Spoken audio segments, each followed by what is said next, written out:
Just like oil companies have oil spills, TikTok and Facebook and all of these attention companies have polarization spills. And the thing about a polarization spill is when it pours all over your society, it makes you more polarized, less able to govern. Yeah, whereas an oil spill happens, it's awful. The birds get screwed up, the oceans, the water, the land, the biodiversity.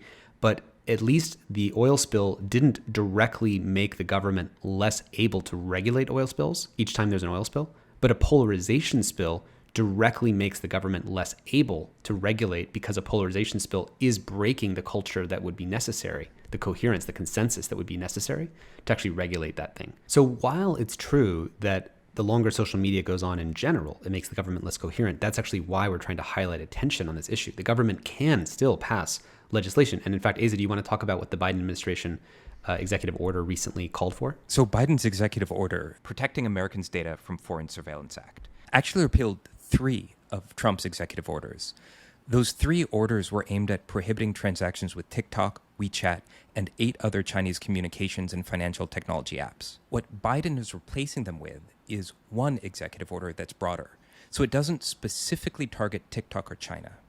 Instead, it focuses on the sensitive data of U.S. citizens, including personally identifiable information, personal health information, genetic information, and creating a review process so that foreign adversaries can't get access to that data. So this new executive order would also encompass, for instance, Russia and other platforms owned by adversaries. Now, we've already talked about the limitation of that model because it's very data focused, and it doesn't really even see the sort of aggregate data that you can use for harm, and it doesn't see or deal with anything around amplifaganda or tuning of culture. So I think of this executive order as almost facing backwards in time, solving the old problems, but not really dealing with the current or new problems. Right. TikTok still has dials on what people see, the incentives, how many likes and followers you get. It doesn't handle that part, which is part of why we want to draw attention. Let's just keep exploring. Like, what are some of the other solutions? I mean, one idea is to just ban TikTok outright.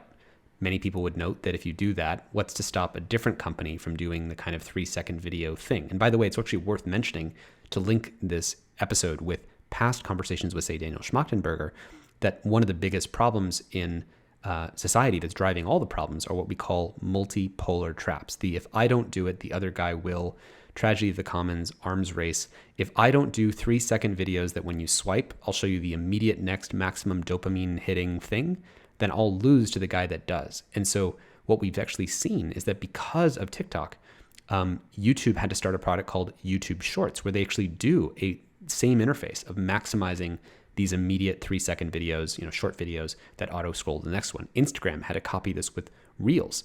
And my understanding is that time spent on Reels overall has more than doubled year over year in the US and globally, with 80% of the growth since March coming from Facebook. This is because companies like Facebook and YouTube have to continue to copy this race to the bottom of the brainstem and match TikTok in the form of maximum dopamine satisfying thing.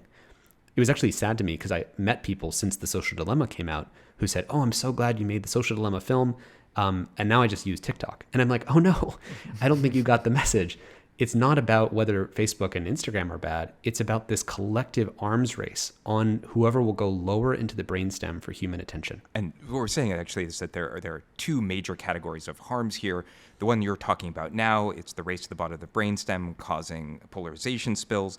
It doesn't really matter whether the company who's running it is US-based or foreign-based. That's the same either way. The second form of harm comes from putting that cultural infrastructure in a business that's influenced by a foreign adversary. So that foreign adversary suddenly has, to some degree, influence over our culture. And those 2 harms are not unrelated. Data is what powers the TikTok algorithm, which is then used to manipulate our thinking. And so the first harm around data feeds into the second harm around manipulation. So a ban would stop that, but it would have a lot of side effects, geopolitical. Just think about the backlash from American youth when you take away the thing that they spend all their time on. And if I'm China, that's exactly what I would want. Like, I have created the perfect addictive drug that now your own population will rebel against your government because you want that drug so badly. And so I can continue to hook you, influence you, and say, here's why you should hate the US government. Here's why you should hate all the US institutions. And I'm not saying, by the way, that all the institutions are trustworthy or the US government is great or perfect. Just to notice that the ability to influence the fundamental attitudes, beliefs, habits, behaviors, culture, identity, and values, all the things that make our culture, can now be influenced by our number one geopolitical adversary. One thing to notice here too is that Apple is not in a position to easily make this action happen, because how much of Apple's business comes from China? So much of their revenue comes from China. Their supply chains come from China. So it's going to be very hard for Apple to unilaterally take a position against TikTok. They're going to need some kind of outside support for something to happen.